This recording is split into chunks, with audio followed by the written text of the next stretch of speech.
हर हर महादेव, जय हिंद, वंदे मातरम। आज मैं नसरुद्दीन शाह के लिए एक जवाब लाई हूँ जो उन्होंने कहा कि वो ये जो सांसद हुआ था 3 दिन का जो हरिद्वार में, उससे उनको बहुत ही परेशानी हुई सुनकर।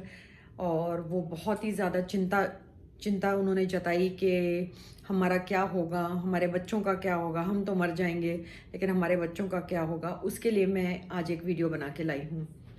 मैं भी एक एक्स मुस्लिम हूँ और मैं ये जानती हूँ कि मैं इंडिया से जितना प्यार करती हूँ शायद ही कोई करता हूँ। और मैं एक बात और कहना चाहती हूँ यहाँ पर, मैं ये जवाब नसरुद्दीन शाह के लिए दे रही हूँ कि आपको डरने की क्या ज़रूरत है। पहली बात तो आप कह रहे हो कि आपने एक इंटरव्यू दिया है करण थापर को जो बहुत ही वायरल हो गया है और जो सब लोग ने देखा। तो आपने इसमें कहा है कि जो मुगल्स आए थे उन्होंने हमारे कंट्री को बहुत सारा कुछ दिया है, मॉन्यूमेंट्स दिए हैं, music and dance, I don't know what he said. लेकिन क्या हमें इसकी ज़रूरत थी? क्या हमारी संस्कृति कहीं पर कमी थी हमारी संस्कृति में जो मुगल्स ने आके हमें ये सब कुछ दिया? हमें ये मॉन्यूमेंट्स की बिल्कुल ज़रूरत नहीं थी, चाहे वो ताजमहल हो, चाहे कुतुब मीनार हो, जो भी हो। हमें इसकी ज़रूरत नहीं थी। क्या हमारे टेम्पल्स कम हैं? तो मैं ये कहती हूँ कि जिस जिस जिस भी मॉन्यूमेंट के नीचे मंदिर को ध्वस्त करके बनाया गया हो, तो वो मॉन्यूमेंट्स का क्या है, उस मॉन्यूमेंट्स का क्या फ़ायदा है? हर एक मस्जिद के नीचे एक मंदिर कहीं ना कहीं तो है ही। तो अगर हम एक्चुअली देखने जाएं तो आप सही मायनों में अगर आप देखो तो ऐसा कोई कंट्रीब्यूशन नहीं किया है उन्होंने हमारे लिए।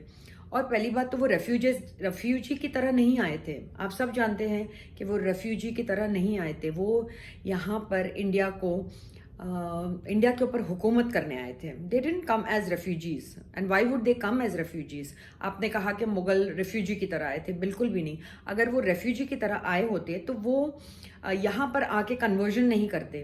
बहुत सारे इंडियंस को उन्होंने कन्वर्ट किया, ज़बरदस्ती किया, उनके ऊपर जुल्म किए और उनको बहुत परेशान किया, तब जाके ये लोग कन्वर्ट हुए हैं। वरना कौन चाहता है कि अपना अपना धर्म छोड़ के इस्लाम को अपनाएं? किसी ने नहीं चाहा होगा, लेकिन इन्होंने किया। तो अगर वो रेफ्यूजी थे तो फिर उन्होंने कन्वर्जन क्यों किया? पहली बात तो। और दूसरी बात यह है कि वो रेफ्यूजीज बिल्कुल नहीं थे। ये कहना 100% गलत है कि वो रेफ्यूजीज थे।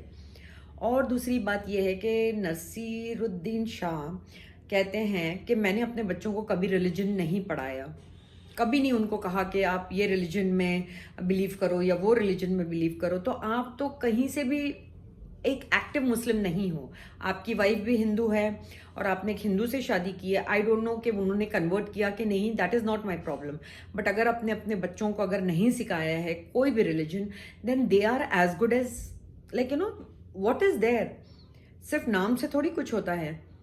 पहली बात तो आपने अगर नहीं सिखाया है तो मुझे बताइए कितने घरों में, कितने मुसलमान घरों में ऐसा होता है कि आप अपने बच्चों को बोलो कि भाई तुम कुछ मत सीखो, तुम कुरान भी मत सीखो, कुछ मत सीखो, तुम बड़े होकर तुम जो भी चाहोगे वो रिलीजन अपनाओ। ऐसा होता है कहीं? कहीं पर भी नहीं होता है। तो आप एक इकलौते हैं और बहुत ही, आई थिंक, एक हैंडफुल लोग ही हैं जो मुस्लिम होके भी अपने बच्चों को ये फ्रीडम देते हैं। तो कितने मुसलमान लोग यहाँ पर ऐसा फ्रीडम दिया है? किसी ने भी नहीं दिया है। जो है वो बच्चे बचपन से रटते रहते हैं, कुरान पढ़ते रहते हैं और गलत चीज़ें सीखते हैं और रहते इंडिया में हैं और काफिरों की बात करते हैं और बहुत कुछ करते हैं। उनके दिमाग में जहर भरा जाता है। तो इन लोगों के लिए आपने क्यों नहीं कभी वीडियो बनाया?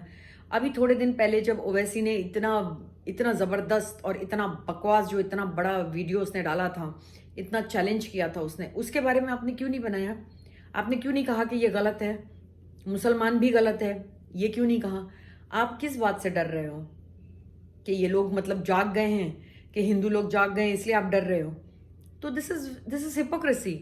आप अगर ये कहते कि हाँ मुसलमान भी गलत है, मुसलमान बहुत कुछ कर रहा है जो गलत है, और हम अगर इंडिया में रहते हैं तो हमने चूज़ किया है इंडिया एज आ कंट्री, तो हमें लॉयल होना चाहिए इंडिया के लिए। यहाँ खाते हो, यहीं पर दफन होगे और यहीं पर आप सब कुछ आपका यहीं पर है। तो फिर आप क्यों क्यों ये उनको नहीं कोई ज्ञान देते हो कि भाई आप लोग सुधरो, आप लोग सुधरो, ये गजवाए हिंद नहीं हो सकता है, ये हमारा इंडिया है, आपको रहना है रहो, नहीं रहना है मत रहो, आपको इसको गजवाए हिंद बनाने की ज़रूरत नहीं है। आप जो इतनी इतनी बातें, जो इतने मौलाना लोग इतनी बकवास की बातें करते, आपने कभी उसके ऊपर कोई वीडियो नहीं बनाया। आपको बनाना चाहिए था, because you are secular, you are liberal, you are secular. How many of them are secular over your? कितने मुसलमान है जो सेक्युलर है? तो मैं यही कहती हूँ कि आपने बना तो दिया वीडियो, लेकिन आपको ट्रोलिंग आएगी ही आएगी, क्योंकि आपने कभी ऐसा वीडियो नहीं बनाया जहां पर आपने कहा हो कि भाई इंडियंस सही है, first be Indians and then be a Muslim. आपने कभी ऐसा नहीं कहा। डरने की क्या बात ही नहीं है ना, डरने की क्या बात है, मुझे बताइए। तो आप ये कहते हो कि मुगल्स ने आके हमारे कल्चर, हमको कल्चर दिया, हमको मॉन्यूमेंट्स दिए। Please, we didn't want this monuments, हमें नहीं चाहिए उनका मॉन्यूमेंट्स। और बहुत ही हमारी संस्कृति तो मतलब सालों सालों पुरानी है, जब इस्लाम का नाम भी नहीं था। तो ये मॉन्यूमेंट्स उन्होंने क्या किया? उन्होंने क्या किया? हर एक जो भी सेक्रेड था फॉर हिंदूज, उसको उन लोगों ने कैप्चर किया, उसके ऊपर उन्होंने मस्जिद बनाई, उसके ऊपर मतलब उन्होंने सब कुछ तहस नहस किया, है ना, किया ना। तो आप कैसे कह सकते हो कि उन्होंने हमें मॉन्यूमेंट्स दिए? मॉन्यूमेंट्स को लेके क्या करना है? हमें पीस चाहिए था। हम अभी भी पीस ही सोचते हैं कि पीस रहे, लेकिन पीस रहता नहीं है, क्योंकि कहीं ना कहीं कोई मौलाना फतवा जारी करेगा, कोई मौलाना कुछ करेगा, कोई कोई बहाने से यहाँ पर झगड़ा करने की कोशिश करेगा। कुछ ना कुछ होता ही रहता है, जैसे बंगाल में हुआ, जैसे पाकिस्तान में होता है, तो हर जगह यही होता है, और इंडिया में भी होता है। तो आप कहते हो सिविल वॉर हो जाएगी। तो सिविल वॉर से आप डरते हो, तो आप अपने ही लफ्जों में अपने लोगों को समझाइए, कहिए कि पहले India is your country and you have to be loyal to your country, क्योंकि आप यहीं का खा रहे हो, यहाँ का नमक खा रहे हो आप, और आपको जितनी लिबर्टी यहाँ मिली है कहीं नहीं मिलेगी।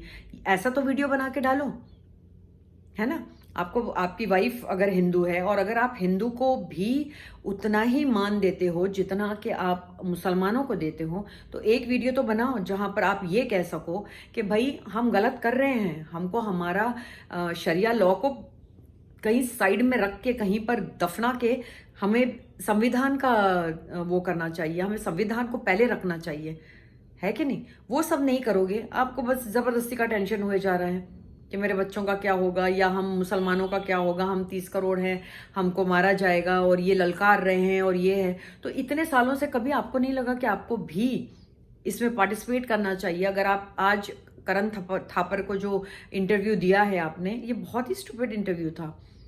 आपने एक बार भी ये नहीं कहा है कि मुसलमानों तुम लोग भी समझो, ये तुम्हारी कंट्री है, यहाँ पर तुम्हें हर एक इंडियन को जो लॉज है वो हर एक इंडियन के लिए है। आपको लगता है कि बीजेपी आ गई है और ये सब हो रहा है, ऐसा कुछ भी नहीं है। उल्टा अभी लोग समझ गए हैं कि जो गजवाए हिंद जो इनके दिमाग में चल रहा है, जो ये लोग इतने खुश होते हैं जब तालिबान ने भी जब अफगानिस्तान को कैप्चर कर लिया वापस से, तो बड़ी खुशी मनाई गई इंडिया में। तब तो आपने वीडियो नहीं बनाया। और हमें ऐसी संस्कृति की, ऐसे कल्चर की और ऐसे मॉन्यूमेंट्स की ज़रूरत ही नहीं है। हमें क्या ज़रूरत है? हमें तो हमारे टेम्पल्स ही इतने आलीशान और खूबसूरत है, हमें क्या ज़रूरत है कि एक ये ताजमहल को देख लो, या कुतुब मीनार को देख लो, या कोई भी दूसरी चीज़ उठा के देख लो। क्या हमारे पास कमी थी क्या कल्चर की? या हमारे पास कोई भी चीज़ की कमी थी? संस्कृति की कमी थी, डांस की कमी थी, म्यूज़िक की कमी थी? कुछ भी नहीं। तो फिर जब आप ये कहते हो ना, तो आप अपने लिए ही ट्रोलिंग इकट्ठा कर रहे हो, अपने लिए ही हेट इकट्ठा कर रहे हो। कहीं पर तो कहो कि भाई आप भी गलत हो, आप गलत हो।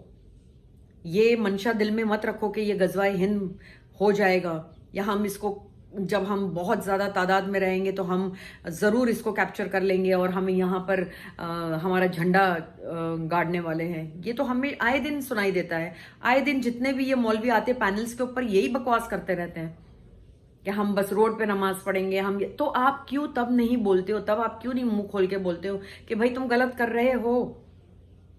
तुम अपने मस्जिदों में नमाज पढ़ो, तुम अपने उस जगह पे मत पढ़ो जहां पर तुम्हें अलाउड नहीं है। आपने कभी इस बारे में आपने कभी वीडियो बनाया है? नहीं। तो मैं यही कहती हूँ, नसरुद्दीन शाह, आप एक you are a very fine actor, no doubt, undoubtedly you are the best actor, लेकिन you are not a good Indian, you are not a good Indian. When you say that ये हमारे बाप दादा ने चूज किया यहाँ पर रहने के लिए, तो फिर उस तरीके से रहो भी तो ना।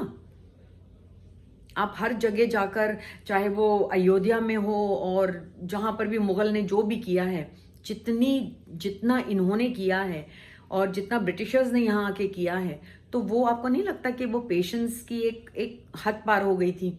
इन लोगों ने उतना करने भी दिया। तो आज अगर एक इंडियन जाग रहा है, एक हिंदू जाग रहा है, तो आपको इससे प्रॉब्लम हो गई है।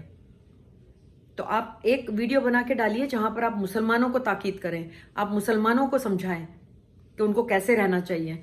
शायद कोई तो मुसलमान समझेगा कि हाँ, जो नसरुद्दीन शाह कह रहा है वो ठीक कह रहा है, तब जाके बात बनेगी ना। आप सिर्फ यही इंटरव्यू में बोले जाते हो और सबको यही जता रहे हो कि हमें देखो कैसे ललकार रहे हैं, तो कब तक चुप बैठेंगे ये लोग भी? और क्यों बैठेंगे? India is not ours, India हर एक हिंदू का है, और ये हिंदू राष्ट्र है जहां पर इतने सारे हिंदू हैं, और आप लोग इनको काफिर काफिर काफिर, आपकी बात नहीं कर रही हूँ क्योंकि you come from an elite society, okay. आप पढ़े लिखे हो, एडुकेटेड हो, आप इंटेलेक्चुअल हो, आप बात कर सकते हो, आप यू आर एन एक्टर, तो आपके लिए ठीक है। लेकिन एक आम मुसलमान के बारे में बात कीजिए ना, जो यही नफरत अपने दिल में रखता है काफिरों के लिए, यही सिखाया जाता है मदरसों में। तो आप उनको तो बोलिए, एक वीडियो तो बना के ऐसे डालिए आप, तब आपको पता चलेगा कि अगर आप उनको सिखाने जाएंगे ना, तो वो आपको बता देंगे कि आप क्या हो। तो आपको वहां से भी ट्रोलिंग ही मिलेगी, है ना? आपको वहां से हेट ही मिलेगा, कुछ नहीं मिलेगा। आप करके देखिए एक बार, आपको तब पता चल जाएगा। तो ये मेरा जवाब आपको है कि Mughals have not contributed anything to India other than hate, conversion, and that also forcefully conversion, which is not allowed, which is just not done. So this is my answer to the interview that you gave. This is my answer to you, that go make a video on, or go give an interview to any channel and say that Muslims are they need to understand कि ये India है और हमें इतनी liberty है और हमें इतना अच्छा यहाँ पर रह सकते हैं अगर आप सुधरोगे तो ये बात आप कह के देखिए, तब आपको पता चलेगा। तो you can not do that because you know that how Muslims will react, isn't it? So this is what I wanted to say. Anyway, thank you so much. मैंने जो वीडियो बनाया उसको देखने के लिए बहुत बहुत आभार। Please like, share and subscribe my channel and press button so that you come to know about my next video. हर हर महादेव, जय हिंद, वंदे मातरम।